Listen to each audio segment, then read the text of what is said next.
Washington, and we are doing a hike at Soldock Falls, and it's just been absolutely beautiful. It's just gorgeous. The biome here is completely different than anything that we're used to down in SoCal. It's so lush.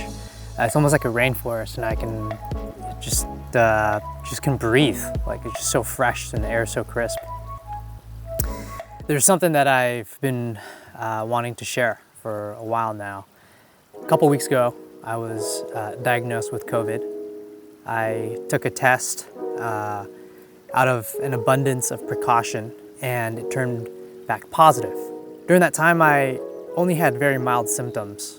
The first symptom that I had was a cough. It wasn't a fever, it wasn't body aches or anything, but I just had a cough. And I thought, you know, look, I'm vaccinated, so what are the chances that I have COVID? Nobody around me was sick.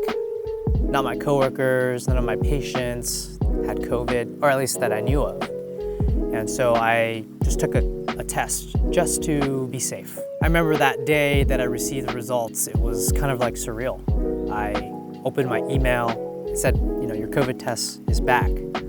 And it was positive for SARS-CoV-2. I just had come back from lunch, and so I immediately left the office. I texted my boss, told him, I gotta go.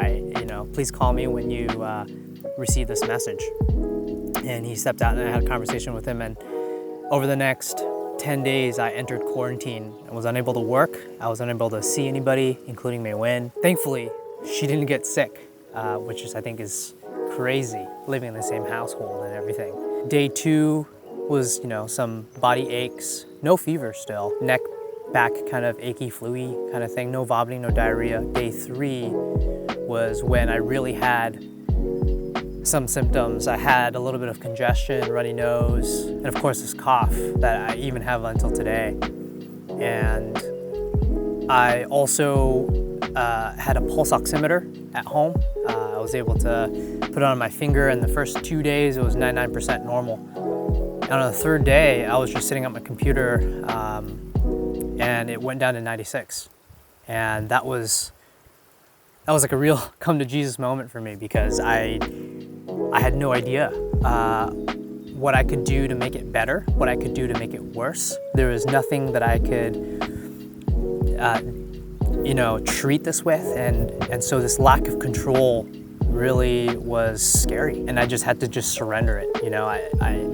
I just hope and pray that I just get better, and thank God, I got better. Listened to my lungs with the stethoscope, and it was completely normal. I had no fever.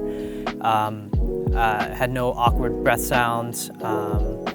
At day 5, I think that was the day that I lost my taste. Things like chicken and other foods had no taste at all whatsoever. I could only taste the texture or feel the texture of spice or chips, and those are the things that I ate because I felt like that was the most satisfying. But all the other things was very difficult to taste. There was no aroma or smell. That would have come back over the next 5 to 7 days, and that brings me to here in Seattle. During quarantine, Mei Wen took care of me so much.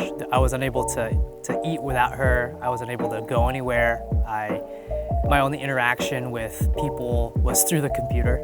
The stark contrast between that and now the freedom that I have here, being able to go on a vacation, eat really, really nice sushi, and walk around without fear of contaminating other people or getting other people sick, I'm just so thankful for that. That's just crazy to me. What I didn't have just a week ago, I have now, and I think I just took that for granted.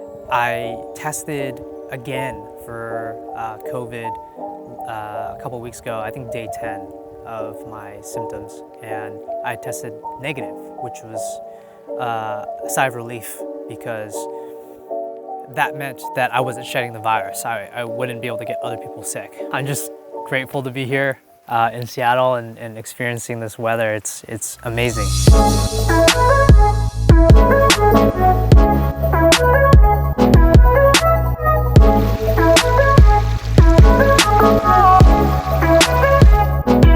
Yeah, I would say over the past couple of weeks, the stark contrast between not being able to do things and suddenly be able to come to Seattle gave me a lot to think about. Didn't have very much access to food. No one was basically providing everything for me. I think during that time I just became acutely aware of the freedom that I lacked. I was at the mercy of this virus. It wasn't until then that, oh, it's a mosquito, get out of here, that I was forced to take a step back to think about what I was thankful for. And I would just want to encourage you to don't wait until you're forced to take a step back, to think about the things that you have that maybe you take for granted. But do it now. Take a step back and take a look at the things that you have, the things that maybe you take for granted, the things that you don't think about on a day-to-day basis, and be thankful for that. Yeah, I would say that there were a lot of things that I didn't think I was thankful for until all this happened. For instance, there were dishes that piled up in my room because I couldn't walk to the kitchen. I wasn't able to just go outside and sit or lay down on the couch because I was going to contaminate it. I couldn't taste anything, and I didn't know how much I missed that. I ended up losing a little bit of weight because I just simply wasn't hungry. So thankful that I am able to come outside and walk, because before then I only limited myself to one time a day walking outside because touching everything would potentially contaminate, like the doorknobs and things like that. And so just something to think about, things that you wouldn't normally be thankful for, but just take a look around you and think about it.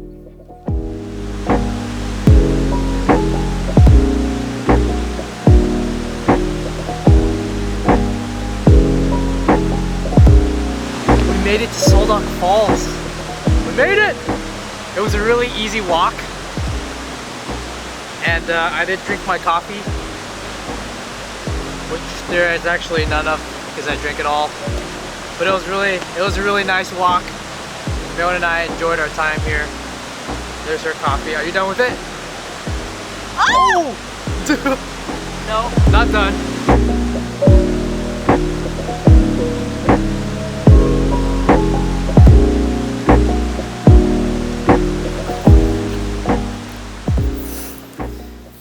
One last thing is, if you have any friends or family who have been diagnosed with COVID and they are doing their quarantine, don't forget to reach out to them.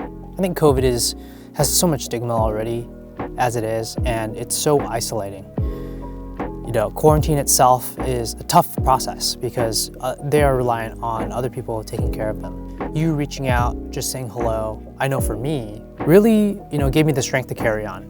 It was really important to me because it just felt like they cared for me. And even if it was just asking and checking in daily on what the symptoms were, just helped me feel like I was still part of the family. I was still their friend, and they hadn't forgotten about me.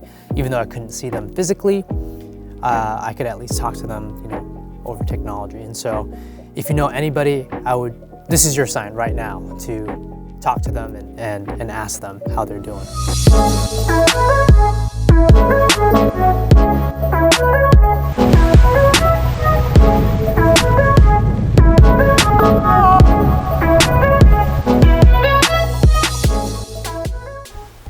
All right, want to see my mosquito bite? Oh my gosh. Can you see it? Yeah. This one is like really itchy for some reason. This one kind of calmed down. That one you can't see as much, but that one is crazy looking. Oh, this one's like a welt. Yeah.